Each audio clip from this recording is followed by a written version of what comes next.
There was something eerie about that evening. The wind was witnessing the gloom that covered the city. The streetlights were trying to light up every dark corner. They were afraid if they failed, something sinister might develop. A stray dog was lurking in the street, looking for something to eat. It stopped to smell a piece of garbage beside the pedestrian path. It was trying to decide if it was edible just when its eyes lit, and its head jerked up in response to the sudden movement. I turned on the light in the living room and looked outside the window at the stray dog, who stared at me for a second, and then went along to do whatever it was doing. I looked across the street and the hazy sky. It was so calm that one would not have suspected a thing before stepping out of the house. I looked around at all the other structures in the street. Their blinds were closed, as if they did not want to witness such a gloomy night, as if they wanted to skip this evening. I thought I should too, so I closed my blinds too. But when I turned away from the window, I wondered if I could skip the evening. I realized I could, but the thing was, I did not want to. How many times does one get a chance like this? I looked at the clock on the wall. It was about to be 8. "Oh, they are not going to be back before 11, I said out loud, just out of excitement.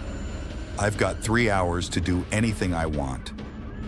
I lunged at the couch, reached out to grab the remote and turned on the television. I could watch whatever I wanted. I was surfing through the channels when my eyes caught the headline on a news channel. Serial killer at large. I stopped and started watching the news. The reporter was speaking.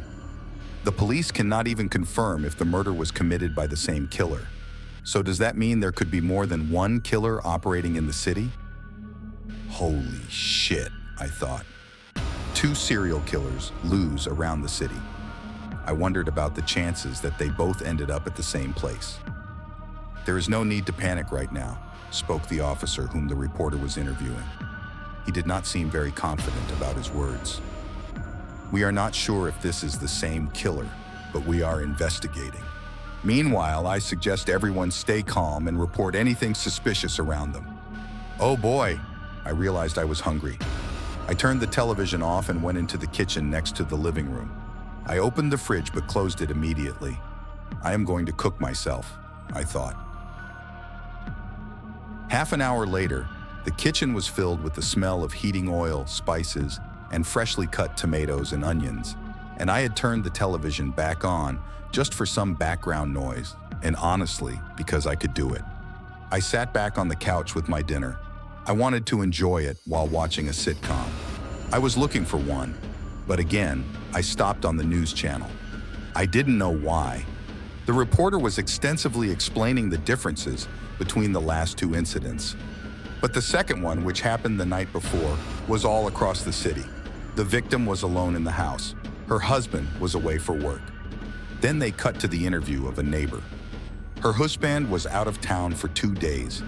It was an unfortunate coincidence that the killer came across the neighborhood when she was alone. They cut to another one. I felt like someone had just walked across my window. I think the killer didn't bother us because there were 5 of us in the house that night. After a few minutes, I looked through the window, and her house was in complete darkness. Not one light was on. I found it strange because they never have all of their lights off. They sleep with their nightlight on, and there was no chance she would sleep in complete darkness alone, and it wasn't even her bedtime. He was speaking without stopping to breathe. I thought he wanted to finish as quickly as possible. I brought that to my wife's notice. We even considered calling her to check. But before we could do anything, we heard a scream. It was a horrible scream, and it stopped midway. He stopped to breathe. That's when we called the cops. They cut back to the reporter. She now began to describe the crime scene. Her body was found in the middle of the living room. There was no sign of struggle. It looked like she didn't notice the killer breaking in. She was stabbed with a knife in the back a few times. "Oh my God," I couldn't stop but say out loud. "That is so..." I couldn't finish because I suddenly found myself in complete darkness. The power was out. I stood up and looked around to understand what was happening when I felt someone move around outside the living room. There was someone else in the house. Chapter 2, The Smile. I couldn't think of anything for a second. Someone was in the house, and with given conditions, I was sure of who it was. It was so quiet and dark that one would be scared to death. "Oh man, I was only kidding about those chances," I whispered. "I don't want this right now." I started to think. The killer must have pulled the main switch right beside the exit, which meant he would enter from the door behind me. I crouched down and walked, slowly on my toes, in the opposite direction towards the kitchen. I stayed there, trying to listen. I didn't hear a thing. It seemed like he was gliding above the ground. I was planning my strategy to get out of this situation. I pictured the whole layout of the house in my head again. The front half of the house was relatively open except for the storeroom and the bathroom at the far end opposite the living room. The rear bedroom had another door that opened in the corridor right in the front of the kitchen, so I could count them in too. I could use that door to get into the rear bedroom and go to the front bedroom from the other door. And from there, I could use the other entrance and reach the corridor right in front of the main exit. That was it. I started walking towards the kitchen door. I still didn't hear anything. It was so quiet my breathing sounded like strong winds. I stepped into the corridor. The main exit was at the other end on my left. I could run, but I didn't want to risk it because I would cross the living room on my left. I slowly opened the bedroom door in front of me, trying not to make any noise, but it still made a faint clicking sound. I didn't shut it behind me. Instead, I quickly walked to the other door on the other end of the left wall. I grabbed the knob of the door to open it, but it was already open. I didn't even have to process it. If this door was open and the other one was closed, it meant the killer was in this room, with me. I threw the door wide open and quickly dashed out. The door slammed on the wall behind me, and for the first time, I heard his footsteps. I didn't wait to think. I got into the front bedroom, and the door was open. So, instead of the living room on his right from the entrance, he turned left. Then he walked through the other door and hid in the rear bedroom. Did he know I was going that way? How could he? I slowly walked into the corridor, just a few steps away from the exit. Phew! I let the air out of my lungs, grabbed and turned the knob of the door, except it didn't turn. The door was locked. Damn it! Can these doors even be locked from the inside? God, he's good, I thought. I turned back and looked into the dark corridor. There was only one way I could go now, back into the living room on my right. I slowly entered the living room and, what the hell, I thought. Someone had just pulled the blinds open. The streetlight fell on the living room floor, and there he was, standing right beside the window. He planned all of this, I thought as I looked at him.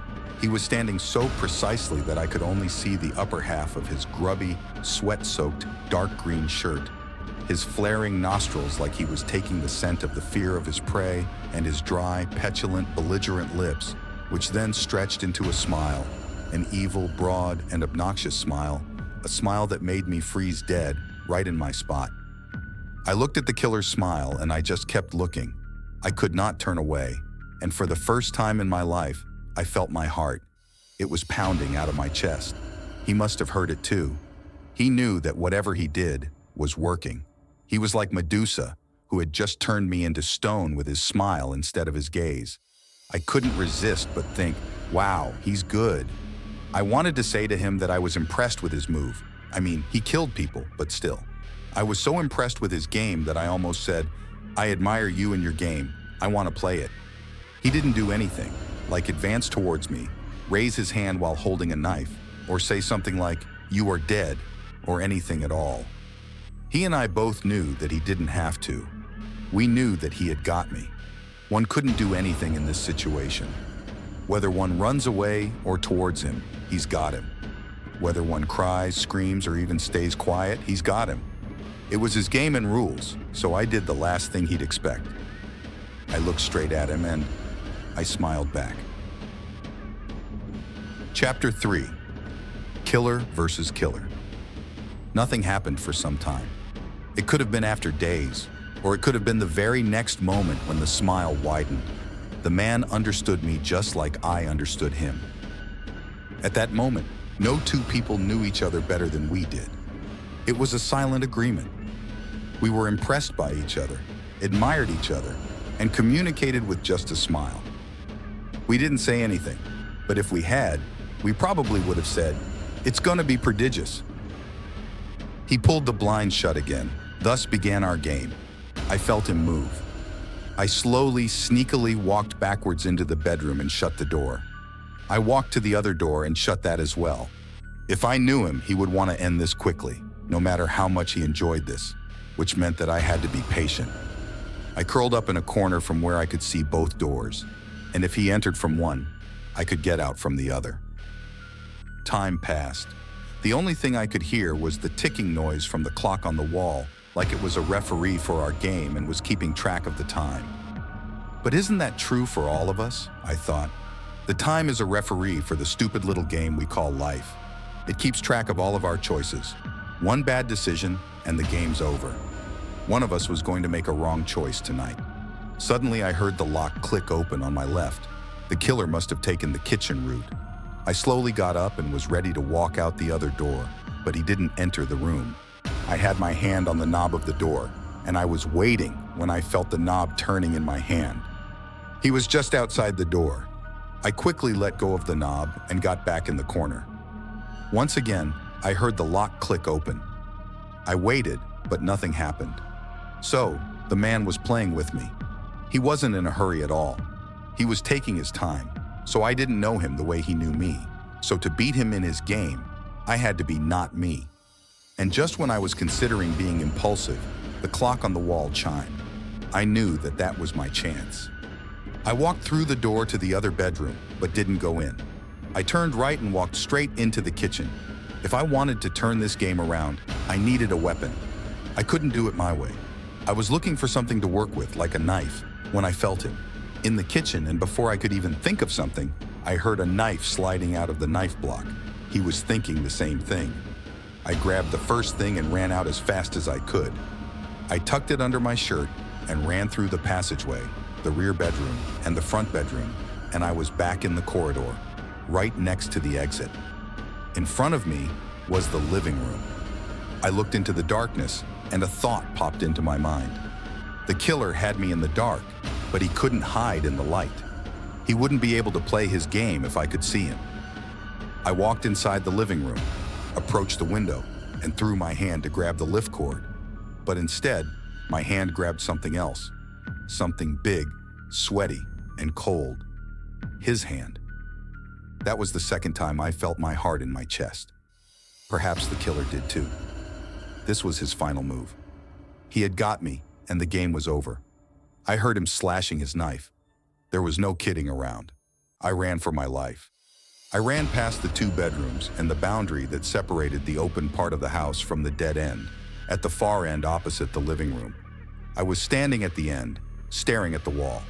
On my right was the bathroom, and on the left was the storeroom. He was probably inching his way towards me. Now there was nowhere to go.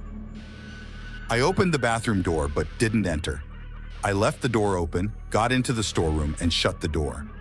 I was standing in complete darkness, unable to see even my hands, when I heard him, more like I felt him.